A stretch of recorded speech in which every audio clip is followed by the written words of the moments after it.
Picnic స్పాట్లో ఉగ్ర దాడి ఒకసారిగా దేశాన్ని ఉలిక్కిపడేటట్లు చేసింది. దీంతో జమ్మూ కాశ్మీర్లోని చాలా పర్యాటక ప్రాంతాల్లో పర్యాటకులు తగ్గిపోయిన పరిస్థితి. ప్రస్తుతం మనం బైసారన్ వ్యాలీ దగ్గర ఉన్నాం. ఇక్కడే మంగళవారం రోజు మధ్యాహ్నం తీవ్రవాదులు టూరిస్టులపైన దాడి చేసిన పరిస్థితి చూడొచ్చు. ప్రస్తుతం భద్రతా బలగాలన్నీ కూడా ఈ ప్రాంతాన్ని అంతా కూడా మోహరించాయి. ఎక్కడికక్కడ కూడా సర్చ్ ఆపరేషన్ కూడా చేస్తున్నాయి. అసలు ఇన్సిడెంట్ ఎలా జరిగింది, ఉగ్ర మూకలు తీవ్రవాదులు ఎలా ప్లాన్ చేశారన్న అంశానికి సంబంధించి ఇప్పటికే ఎన్ఐఏ విచారణ కూడా చేపట్టింది. ఎప్పుడు కూడా ప్రతి సీజన్లో కూడా ప్రతి సంవత్సరం ఏప్రిల్, మే, జూన్ నెలలో ఈ ప్రాంతం అంతా కూడా పర్యాటకులతో కలకలలాడుతున్న పరిస్థితి. మంగళవారం ఘటన తర్వాత ఈ ప్రాంతం అంతా కూడా నిశ్శబ్దంగా మారిపోయింది. ఎక్కడ కూడా పర్యాటకులు లేని పరిస్థితి కనిపిస్తుంది. పర్యాటకులు వచ్చే సాహసం చేయలేదు. అయినప్పటికీ కూడా ఈ ఇన్సిడెంట్ తర్వాత ఈ స్పాట్ను లోకల్ పోలీసులు కానీ భద్రతా బలగాలు కానీ మూసేసి ఆధీనంలోకి తీసుకున్నారు. ప్రస్తుతం అయితే విచారణ కూడా కొనసాగుతుంది. చాలా వరకు ఈ ఇన్సిడెంట్ తర్వాత పర్యాటక రంగం పైన తీవ్రమైన ప్రభావం పడింది.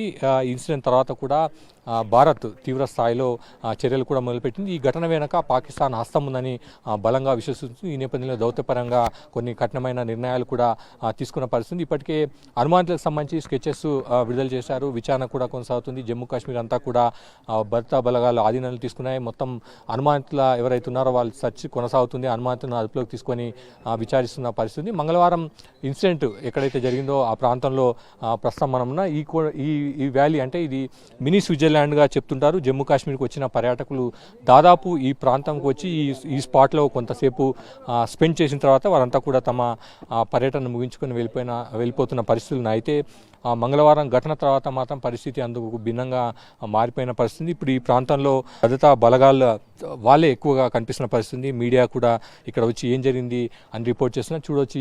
ఈ కొండల నుంచి, ఈ వ్యాలీ నుంచే టెర్రరిస్టులు 5-6 మంది పైగా ఒక్కసారిగా ఈ స్పాట్లోకి వచ్చినట్టుగా ప్రస్తుతానికి ఇనిషియల్గా విచారణలో తేలిన పరిస్థితి కనిపిస్తుంది. చూడవచ్చు చాలా వరకు ఇక్కడికి వచ్చి దాదాపు 2-3 గంటలు స్పెండ్ చేసి వాళ్ళంతా వెళ్తారు. ఇక్కడే పిక్నిక్ స్పాట్, లంచ్ కానీ బ్రేక్ఫాస్ట్ కానీ చేసుకొని మధ్యాహ్నం తర్వాత ఇక్కడ నుంచి వాళ్ళంతా కూడా వెళ్ళిపోతారు. పహల్గావ్ నుంచి దాదాపు 2.5-3 కిలోమీటర్ల వరకు ట్రెక్కింగ్ చేయాల్సి ఉంటుంది. చాలామంది ఉత్సాహంగా ట్రెక్కింగ్ చేస్తూ నడుచుకుంటూ కాలినడకన ఇక్కడ చేరుకుంటారు.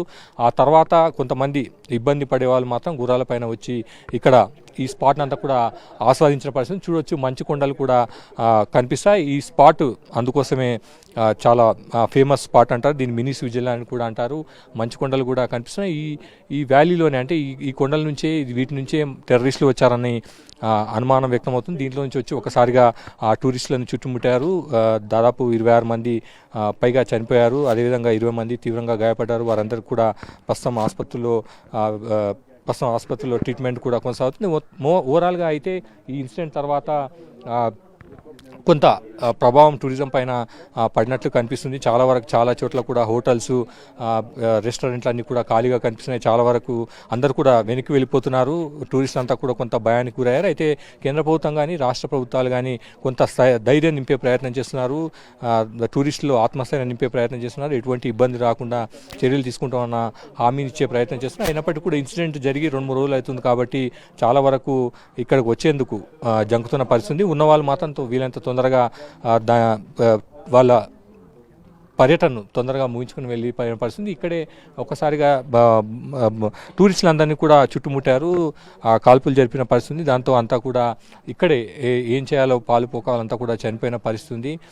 ఆ తర్వాత దాదాపు 20 నిమిషాలకే భద్రతా బలగాలు ఇక్కడ చేరుకున్నాయి. వీరందరినీ కూడా ఇక్కడ నుంచి గాయపడ్డ వారిని ఎవాక్యుయేట్ చేశారు. ఇప్పుడు అంతా కూడా ఆధీనంలోకి తీసుకున్న పరిస్థితి. ఇప్పటికి కూడా విచారణ కొనసాగుతుంది కాబట్టి భద్రతా బలగాల ఆధీనంలోని ఈ ప్రాంతం అంతా కూడా ఉంది. ప్రస్తుతం అయితే కొంత ఇంపాక్ట్ అయితే టూరిజం మీద కనిపిస్తుంది. అయితే రానున్న రోజుల్లో ఎటువంటి మార్పులు ఉంటాయి, టూరిస్టులు ఎంతవరకు ధైర్యంగా ముందుకు ఈ ప్రాంతానికి వచ్చి పర్యటిస్తారన్నది కూడా చూడాల్సింది. మరోవైపు భారత్ కూడా కొంత కఠినంగా వివరించేందుకు చర్యలు మొదలుపెట్టింది. టెర్రరిజం విషయంలో ఏమాత్రం కాంప్రమైజ్ అయ్యే పరిస్థితి లేదు. ఖచ్చితంగా ధీటుగా బదిలిస్తామన్న మెసేజ్ను కూడా ఇప్పటికే కేంద్ర ప్రభుత్వం పంపిస్తున్న పరిస్థితి అయితే కనిపిస్తుంది. కెమెరామెన్ నారాయణతో కలిసి రాఘవేంద్ర, బైసారం నుంచి.